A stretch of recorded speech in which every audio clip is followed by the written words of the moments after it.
All right, looking real quick, I'm going to go through this with y'all. So our last essential question, so how is agriculture currently organized geographically? Okay, so where are these different crops being produced, and how has this concept of agribusiness influenced the contemporary scale farming? You're mostly feeding your family or perhaps a local village. But again, commercial agriculture, large scale, large machinery, more increase in technology.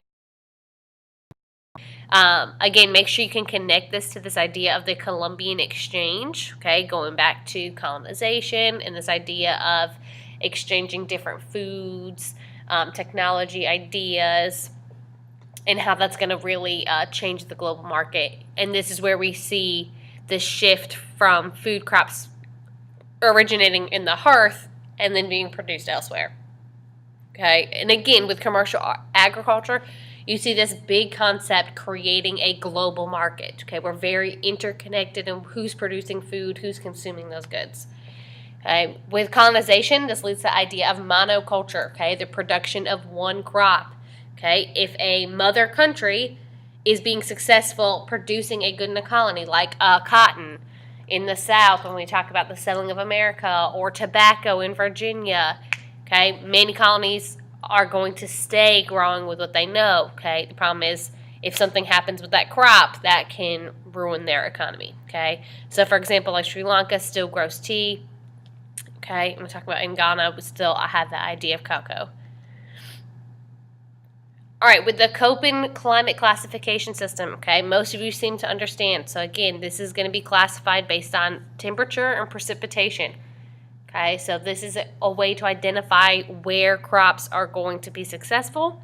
Okay, make sure that you are at least familiar with this idea of the climatic regions. Okay, so I've kind of identified the 5 main ones here. So A region is humid equatorial climate. B is a dry climate. Climate region C is humid temperate climate. D is a humid cold climate. And E is cold polar climate.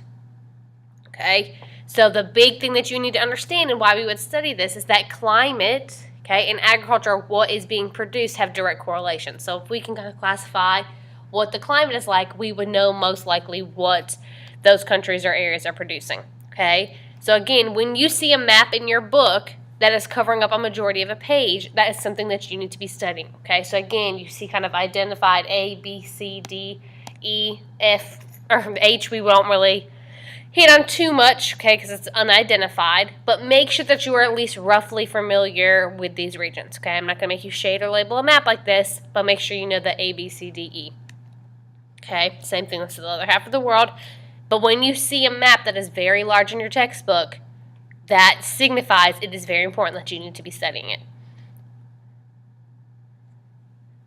Okay, again, just a quick rundown with cash crops, easy to produce. This kind of leads to the idea of plantation culture. So large cash crops grown on large estates. Okay, so typically we must identify this like in American history in the South. But more often it is found in poorer tropical countries. So like you, most of you could identify on your reading quiz. Okay, so again, with that power of colonialism, this is going to implement this type of agriculture because this is how they are making money off of their colonies. Okay, so poor countries are kind of being trapped into production of these cash crops that are more often going to profit those mother countries settling there. Okay, sometimes these producing countries attempt to form a cartel. Okay, that's we see that kind of like when we talk about drug organizations, but it's literally just a collective organization. Okay, so if you form a cartel, you can say, oh, you have to buy from these countries, or you'll be taxed, or we won't sell to you, or something. The problem with that is a lot of times there's too many producers of one type of crop, so you can always take your business elsewhere. So that's kind of the one downside for that, making it unsuccessful. Okay, again, with this one, I'm not going to read it word for word, but take some time to look at it. So when we talk about commercial livestock, fruit, and grain agriculture, I've just broken it up into the different types of agriculture and some regions that specialize it. Okay, so again, when you see a large map in your textbook, make sure that you are looking at that and studying that. Okay, so if it asks you to identify kind of what region may produce the good there, that may be a good thing to know.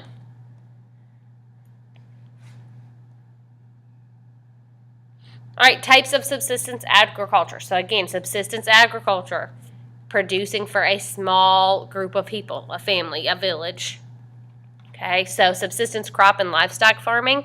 Okay, so again, you're growing the food and you have the beef or cattle or dairy cows that you would need to produce for, again, your family. When we talk about intensively subsistent, okay, there's two kinds in that, chiefly where people are growing rice. Okay, so you can literally see people side by side growing their own rice, producing their own rice, cultivating their own rice. At the same time, you see these commercial farmers growing rice.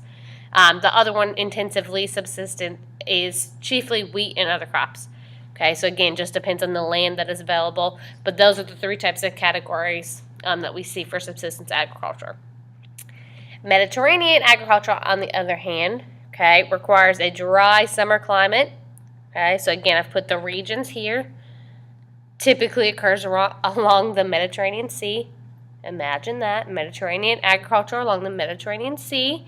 Okay, and then make sure, again, this part right here is going to be most important. Crops include grapes, olives, citrus fruits, figs, dates. Okay, they're going to thrive best in that Mediterranean agriculture.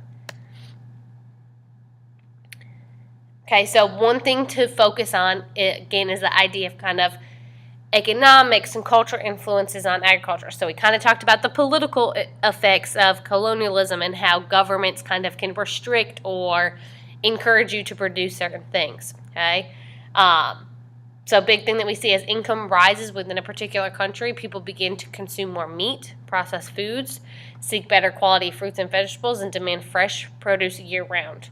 Okay, so this is going to have a higher demand on these things. This also allows luxury crops to thrive. Okay, so non-subsistence crops, things that you don't need, but again, most of us like and feel like we need to survive, such as my coffee, tobacco, chocolate, things like that. Okay, you also need to be familiar with this idea of fair trade. Okay, so again, this kind of raises the income of certain certified producers, so we limit the number of producers. Okay, this limits the step in kind of the ladder of production. Okay, which will help kind of lower the prices and regulate it a little bit. Okay, this also helps kind of end abuse and low wages for the people who are producing this products. Okay, so we see that in coffee. It's a big example. On chocolate, bananas. Lots of different corporations are kind of adding on to the idea of fair trade. So now Starbucks is a fair trade coffee distributor, Dunkin' Donuts, things like that. Okay, so again, with that social pressure, we begin to see that impact on agriculture. So again, social pressure to adapt the idea of fair trade, that's going to impact who produces where. Okay, also you see social preferences, okay? People's tastes change, okay? And that's going to change how much of a certain product needs to be produced and where it's going to be produced, okay? So the example of tea, okay, it was produced widely 2,000 years ago in China, okay? And now it's being introduced and kind of widely popularized into this Western culture.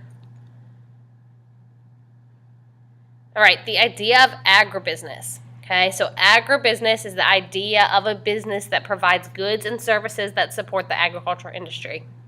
Okay, so when we talk about agribusinesses, they're very hand in hand with local farmers. Okay, so farmers are kind of, again, we're kind of eliminating those extra steps in the production ladder.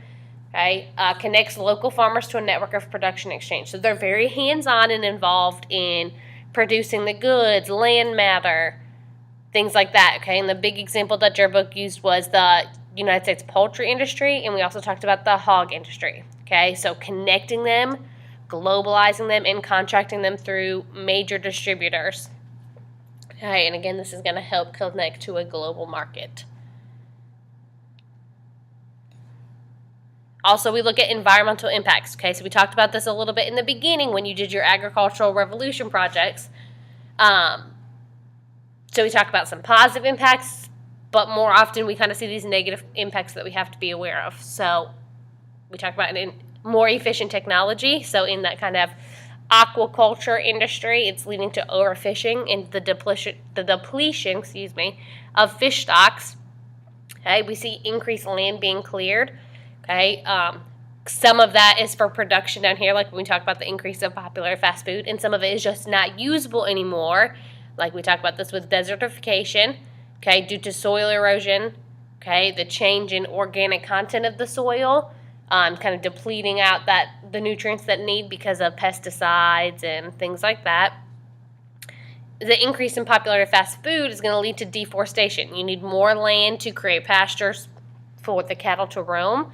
Okay, the problem is livestock is extremely land, water, and energy intensive. Okay, it requires a lot of resources to produce meat. Okay, so this is why a lot of people advocate for like veganism and vegetarianism. Okay, it's less intensive on the land. Okay, so look over that. So again, I just did this very quickly so you kind of have an overview. Make sure that you are studying your maps. And if you have any questions, let me know.